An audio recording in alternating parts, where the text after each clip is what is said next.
Hello, I'm going to talk about the earliest history of publishing from the ground up in more ways than one. This is a talk by me, Elma Schemenauer, Elma Mary from the Prairie. And you can see my website there. And if you don't remember that, you can look on the internet, use a search engine to search for Elma Mary from the Prairie. I've written a lot of books. I've written 70 plus books that have been published and have edited a lot of others. So publishing is kind of my life. Okay, going back about 5,000 years, people were writing on clay tablets. They would make them out of wet clay, and then while the clay was still wet, they would use a stylus, like what you see in the picture on the right, to write on it. Many of these were made from water reeds. It's kind of amusing. Tablet and stylus we talked about long ago and also today, although the ones we use today are different. My husband Bob grows papyrus in our outside our home here in Kamloops, British Columbia. He has a plant. It's happy out there, but not in the winter time. Then it sort of has a bad time in the garage. But hopefully it lives over from one year to the next. The Egyptians of long ago, again about 5,000 years ago, they had a lot of papyrus that grew along the banks of the Nile River, and they used it to make papyrus sheets and scrolls like what you see in the picture, and they had developed inks that they would use to write on it. Okay, who were some of the first authors? You couldn't really call a person an author if they only made a record of like who lived in a certain village or how many pounds of grapes or how many grapes they had or oil or something like that, olive oil. But you could call a person an author if they wrote something like a poem or a hymn or something more literary. And this is one of the first authors, Enheduanna, and she lived in the 2200s BCE. This stands for before the Common Era, or also before Christ. She lived in Samaria, now southern Iraq.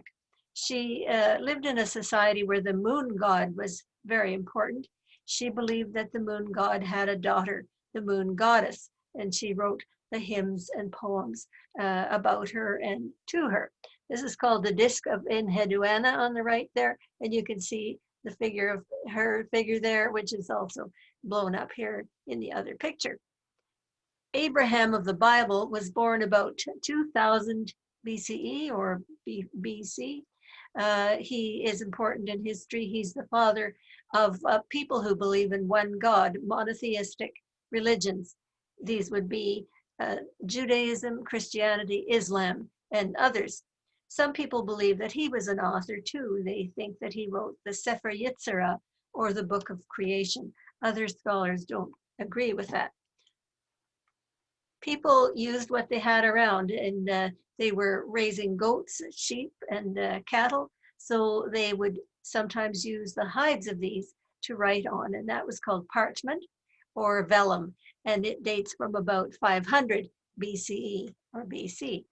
Books that became part of the New Testament were written from about 50 to 100 CE. Now we're in the Common Era, or Anno Domini, AD, before in the year of our Lord. And these parts of these were already current, being spoken orally, passed on orally from one person to another, one group to another, but they were written down in those years. And on the right, you can see an example of a bit of one, and that's been illustrated. The Ojibwa or Anishinaabe people are an indigenous people of what is now Canada. They wrote on birch bark scrolls. They're more in the eastern part of Canada than in the west, and they wrote on bark scrolls like the one you see in the picture there. Bark scrolls were also used in other parts of the world, like the Middle East and in Russia. They date from about 100, the year 100, or perhaps earlier. Beeswax coated tablets were another way of writing and passing on information. They would people would make a tablet out of wood or sometimes even ivory, and then they would coat it with beeswax and write on it with a stylus or similar.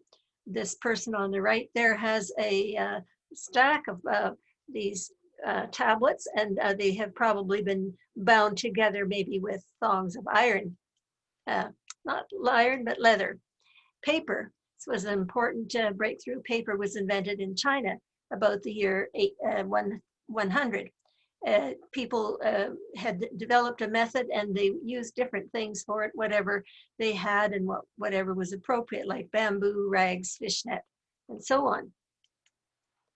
Woodblock printing was also invented in China about the year 800. A page would be chiseled backwards into a block, and then ink was applied. Paper was printed by pressing it onto this block. And that would be a lot of work and pretty tricky, because especially since it all have to be done backwards. A man named Bi Sheng of China invented movable type about the year 1040. He carved letters onto clay blocks, like what you see on the right, and then they were glued to an iron plate to form pages, and a paper page was printed from this plate.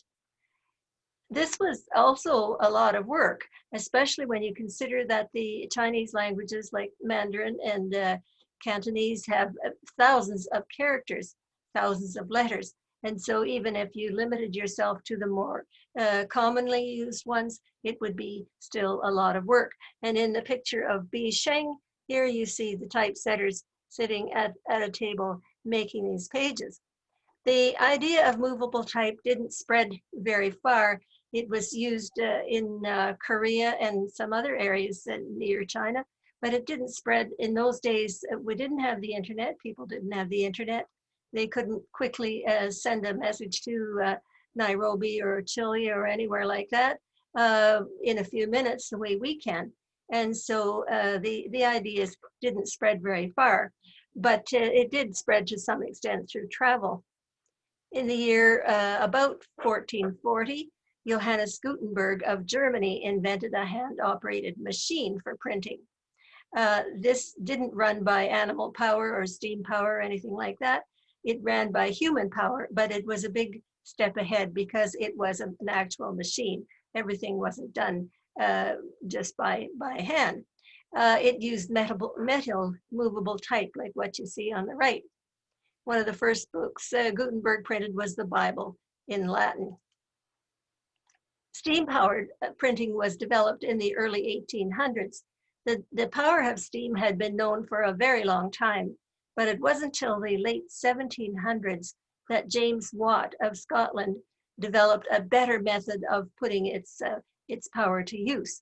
And so then it was used for many different things, including printing. In later years, printing methods were improved and eventually ran on electricity. American Christopher Sholes invented the typewriter in 1867, the same year that Canada officially became a country. And on the right there, you see a typist using one of these machines. We think of typewriters as coming before computers, and in our experience, they did. But in fact, while Christopher Sholes was inventing his typewriter, the British mathematician Charles Babbage was hatching the idea of a programmable computer. He didn't call it that, he called it an analytical engine. So you can see it there on the left. And he is known as the father of the computer. Of course, it's changed an awful lot since then. Okay, that's the early history of publishing.